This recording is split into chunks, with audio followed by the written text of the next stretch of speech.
آج کی ویڈیو میں آپ کو بہت ساری بریکنگ نیوز یا لیک شدہ خبریں سننے کو ملیں گی اور یہ کافی دلچسپ بھی ہیں، تو ہمارے ساتھ رہیے گا۔ اور کولش عثمان کا دوسرا ٹریلر سامنے آ چکا ہے، اچھی جھلکیاں دکھائی گئی ہیں اور کافی سارے خطرناک قسم کے واقعات بھی پیش آنے جا رہے ہیں جن کی چھوٹی چھوٹی جھلکیاں دکھائی گئی ہیں۔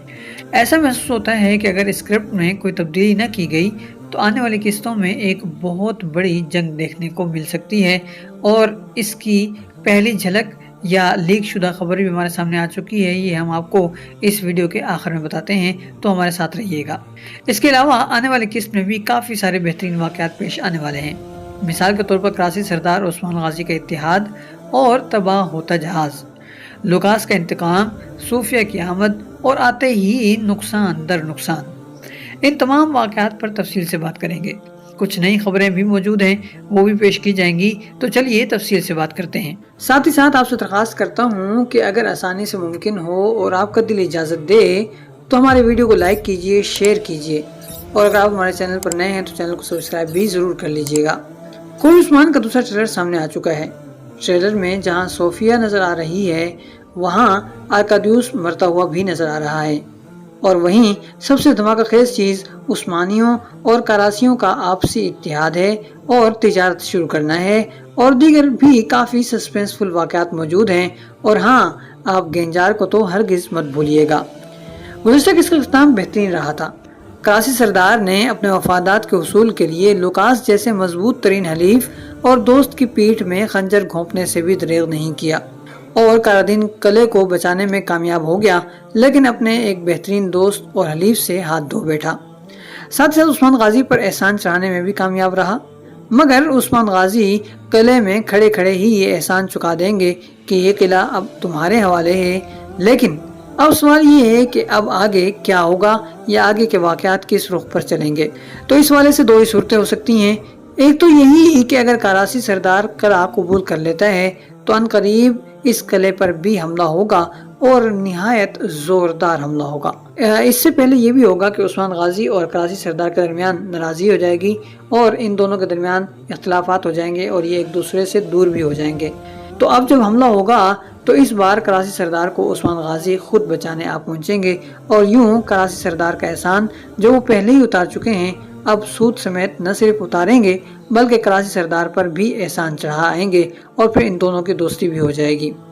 مگر سوال یہ ہے کہ یہ دشمنی یا اختلافات کیسے پیدا ہوں گے اور ان واقعات کی بنیاد کیسے پڑے گی؟ تو اس کا جواب یہ ہے کہ ان واقعات کی ابتدا آنے والی قسط سے تب پڑے گی جب عثمان غازی کراچی سردار سے تجارت کا اتحاد کریں گے۔ کراچی سردار عثمان غازی سے سارا مال و اسباب لے کر کسی بڑے اور دور دراز علاقے میں روانہ کریں گے، مگر یہ جہاز ان دونوں کی آنکھوں کے سامنے ہی تباہ ہو جائے گا، اور سارا کا سارا مال و اسباب بھی تباہ ہو جائے گا، سمندر برد ہو جائے گا۔ سوال مگر یہاں یہ ہے کہ جہاز کے اندر یہ بارود کیسے پہنچا ہے جس کی وجہ سے دھماکہ ہوگا اور پھر جہاز تباہ ہو جائے گا؟ تو اس کا جواب بہت سادہ اور آسان ہے۔ صوفیہ کہتی نظر آ رہی ہے، یعنی دوسرے ٹریلر میں وہ کہتی ہوئی نظر آ رہی ہے کہ میرا مشورہ ہے کہ ہمیں بھی عثمان کی تجارت میں حصہ دار بننا چاہیے، اور حصہ داری کا مطلب یہی تھا کہ بارود پہنچایا جائے اور سب کچھ غرق کر دیا جائے۔ اس کا طریقہ یہی نکالا گیا کہ صوفیہ نے نقلی کاغذات بنوائے، بھیس بدلا اور سامان کے صندوق پہنچانے میں کامیاب ہو گئی۔ یہاں کاغذات اور سامان کی جانچ پڑتال کا کام گینجار کا تھا، اور صوفیہ نے اسے باتوں میں لگا لیا اور اس کی توجہ بٹانے میں کامیاب رہی، اور دوسری طرف نتیجہ یہ رہا کہ بارود سے بھرے صندوق جہاز میں جا پہنچے، اور پھر جہاز کو مناسب وقت پر دھماکے سے اڑا دیا گیا۔ اب کراچی سردار عثمان غازی سے ناراض ہو جائے گا، مگر کیسے اور کیوں؟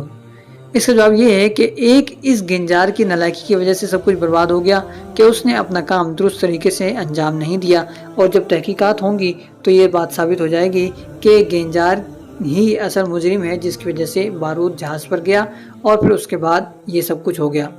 لہٰذا کراچی سردار عثمان غازی سے ناراض ہو جائے گا۔ دوسری وجہ یہ ہے کہ کراچی نے بھی اپنا مال و اسباب بہت بڑی اور بھاری مقدار میں جہاز پر لاد دیا ہوگا، اور اب جب سب کچھ تباہ ہو گیا ہے تو یہ لالچی آدمی اس کی وجہ سے اپنی جان عذاب میں ڈال لے گا، اور عثمان غازی کو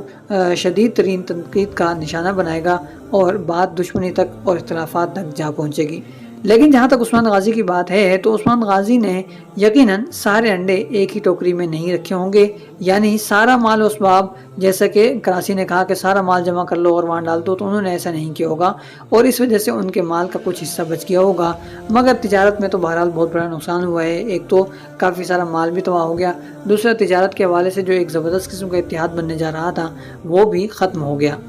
اس وجہ سے وہ بھی گنجار پر خوب بھڑکیں گے اور اب گنجار کی اسکرپٹ میں انٹری ہو گئی ہے، یعنی اب اس کا کردار پھلے گا پھولے گا۔ جیسے کہ آپ جانتے ہی ہیں کہ سیزن کے شروع سے لے کر اب تک گنجار نے کوئی خاص کام کیا نہیں ہے اور اسے کہانی میں کوئی خاص حصہ ملا نہیں ہے، تو اب جب باقی سب لوگ پیچھے رہ گئے ہیں تو گنجار کو آگے لایا گیا ہے، اسے ٹریلر میں بھی حصہ دیا گیا ہے اور اب اس کا کردار پھلے گا پھولے گا۔ اور دیکھنا یہ ہے کہ کیا یہ عثمان غازی کے ساتھ ہی رہے گا یا پھر یہ دشمنوں کے ساتھ جا ملے گا۔ آپ اس حوالے سے اپنے کمنٹس میں ضرور اپنی رائے کا اظہار کیجیے گا کہ گنجار کا کردار کس طرف بیٹھے گا، یعنی یہ اونٹ کس طرف بیٹھے گا، اس طرف بیٹھے گا عثمان غازی کے ساتھ رہے گا یا پھر غدار ہو جائے گا اور دشمنوں کے ساتھ جا ملے گا۔ اس وجہ سے کراسی سردار نقصان کا ذمہ دار عثمان غازی کو ٹھہرائیں گے اور یوں دشمنی ہو جائے گی۔ آگے چل کر لوکاس اور صوفیہ کارادین قلعے پر حملہ کریں گے تو عثمان غازی آ کر کراسی سردار اور قلعے کو بچائیں گے اور یوں ان کی پھر سے دوستی ہو جائے گی۔ آنے والی قسط کے آخر میں جب یہ جہاز وغیرہ تباہ ہو جائے گا تو اس کے بعد عثمان غازی ان تمام واقعات کی تحقیقات کے لیے بورسا جا پہنچیں گے اور معلومات کے حصول کے بعد ارکادیوس کا خاتمہ کریں گے اور یقیناً اسی جگہ عثمان غازی کو صوفیہ یا وہ جو کوئی بھی ہے کے بارے میں پتہ چلے گا، یا پھر یہ کہ پتہ تو چل چکا ہوگا مگر یہاں انہیں تمام تفصیلات کا علم ہوگا کہ اگر وہ صوفیہ ہی ہے تو وہ بچی کیسے ہے، اور اگر وہ صوفیہ نہیں ہے تو پھر کون ہے کیا ہے۔ اور ٹریلر کے منظر میں صوفیہ اور لوکاس ایک ہی فریم میں نظر آ رہے ہیں، یا تو کوئی بہت اہم خبر ملی ہے یا پھر کوئی سپاہی آ رہا ہے یا پھر یہ کہ کوئی بہت ہی اہم شخصیت آنے والی ہے، یا اس کے علاوہ یہ ہو سکتا ہے کہ عثمان غازی کے بورسا میں داخل ہونے کا ان کو پتہ چل گیا ہے۔ دونوں کے چہروں پر شدید ترین حیرت بھی نظر آ رہی ہے، یا پھر ان کو ارکادیوس کی موت کا بھی پتہ چلا ہے، کیونکہ حیرت کے ساتھ ساتھ انہیں کچھ افسوس زدہ مطلب دکھ بھرا ایک شائبہ سے بھی محسوس ہو رہا ہے۔ تو آج کی اس ویڈیو میں ہم نے قسط کے حوالے سے کافی ساری باتیں کر لی ہیں، تو اب ہم آگے بڑھتے ہیں اور آج کی ویڈیو کو آگے بڑھاتے ہوئے آپ کو آنے والی قسطوں کے حوالے سے لیک ہونے والی خبریں آپ کے سامنے پیش کرتے ہیں، تو وہ بھی سن لیجئے اور پھر اس کے بعد ہم آپ سے اجازت چاہیں گے۔ آنے والی خبروں کے مطابق بالا اور صوفیہ کی پہلی ملاقات کی شوٹنگ مکمل ہو چکی ہے اور دونوں کی ملاقات، یہ لڑائی جو بھی آپ قرار دے دیں، اس کا منظر آنے والی 2 یا 3 قسطوں میں سے کسی ایک میں شامل ہوگا۔ دوسری خبر یہ ہے کہ آنے والی قسطوں میں جنگل کے اندر رات کے مناظر بھی دکھائے جائیں گے، یعنی اب تک جنگل کے مناظر دن کے وقت دکھائے گئے ہیں، اب رات کے مناظر بھی اس میں شامل ہو جائیں گے اور ان کی شوٹنگ بھی مکمل ہو چکی ہے۔ تیسری خبر یہ ہے کہ کچھ کرداروں کے لباس وغیرہ یعنی ظاہری صورتحال بھی تبدیل ہونے جا رہی ہے، اس کے علاوہ ان کرداروں کے اسکرپٹس یعنی ان کی کہانی وغیرہ میں بھی کافی ساری تبدیلیاں لائی جا رہی ہیں۔ چوتھی خبر یہ ہے کہ علاؤالدین بھائی جان کے کردار میں جان پڑنے والی ہے اور اب تک وہ جو محدود اور سمٹے نظر آئے ہیں، تو اب ان کے کردار میں جان پڑے گی اور ان کا کردار مزید پھلے گا پھولے گا، اور ایسا سننے میں آ رہا ہے کہ یہ بہت سے اہم واقعات کا پیش خیمہ بھی ثابت ہوں گے اور بہت سارے واقعات کو نمٹانے کا سبب بھی بنیں گے۔ ایک خبر یہ بھی ہے کہ محل میں شوٹنگ شروع ہو چکی ہے، اور ایک خبر یہ بھی ہے کہ کائے قبیلے کے پرانے پرچم یعنی نیلے بلو رنگ والے پرچم بھی نظر آنے والے ہیں، جبکہ نئے پرچموں اور قبیلے کے علامات کا کام زور و شور سے جاری ہے۔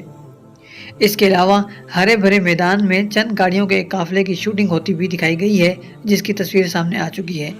جیسے کہ ہم گزشتہ ویڈیو میں اس کی تفصیل بھی بتا چکے ہیں، لیکن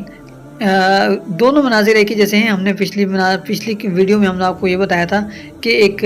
ایسے پہاڑ کے دامن میں یہ سب کچھ نظر آ رہا ہے جو چٹیل میدان ہے، وہاں پر کوئی سبزہ وغیرہ نہیں ہے۔ تو اب یہ ہو سکتا ہے کہ جو شوٹنگ ہوئی ہو وہ تو ہرے بھرے میدان اور ہرے بھرے پہاڑ کے دامن میں ہوئی ہو، لیکن بعد میں ایڈیٹنگ کے ذریعے اس منظر کو ہرا بھرا دکھانے کے بجائے بیابان وغیرہ دکھایا جا رہا ہو۔ اس کے علاوہ لیک ہونے والی ایک ویڈیو میں صوفیہ اور لوکاس قلعے کی فصیل پر کھڑے ہوئے نظر آ رہے ہیں۔ اب یا تو یہ ہو سکتا ہے کہ شہر کے محاصرے کی ابتدا ہونے والی ہے، یا پھر یہ کہ ان لوگوں نے کوئی قلعہ وغیرہ فتح کیا ہے یا پھر کوئی چھوٹا موٹا قلعہ ہے جس پر انہیں پتہ چل گیا جس کے بارے میں کہ وہاں عثمان غازی یا پھر کراچی سردار مل کر حملہ کرنے والے ہیں، تو یہ لوگ اس کے دفاع میں وہاں پہنچے ہوئے ہیں۔ آئی ہوپ کہ آج کے تبصرے اور خبروں سے بھری یہ ویڈیو آپ کو بہت پسند آئی ہوگی۔ آج کے لیے اتنا ہی، ملتے ہیں بہت جلد ایک نئی ویڈیو کے ساتھ۔ السلام علیکم ورحمۃ اللہ وبرکاتہ۔